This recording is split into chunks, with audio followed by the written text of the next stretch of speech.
στα μαλλιά της φοράγει νεφέλη, να ξεχωρίζει από όλους μες στα μέλη. Κι ήρθανε δυο μικροί αγγέλοι και το κλέψανε. Δυο μικροί αγγέλοι που στα όνειρά τους θέλαν την νεφέλη, να την ταΐζουν ρόδι και μέλι, να μη θυμάται, να ξεχνάει τι θέλει, την πλανέψανε. Η Ακίνθη και Κρίνα της κλέψαν τα άρωμα και το φοράνε, κι οι έρωτες πετώντας αητιές την περιγελούν. Μα καλός ο Δίας της παίρνει το νερό της εφηβείας, την κάνει σύννεφο και τη σκορπά για να μην τη βρουν.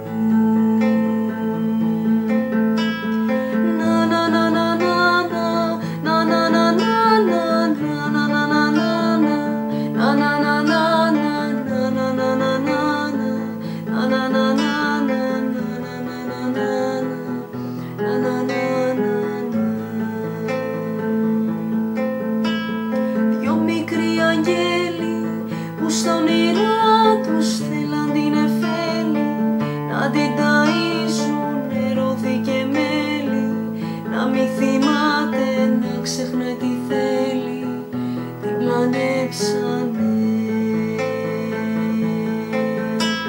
Η Ακίνθη και Κρίνα της κλέψαν το άρωμα και το φοράνε, κι οι έρωτες πετώντας αητιές την περιγελούν.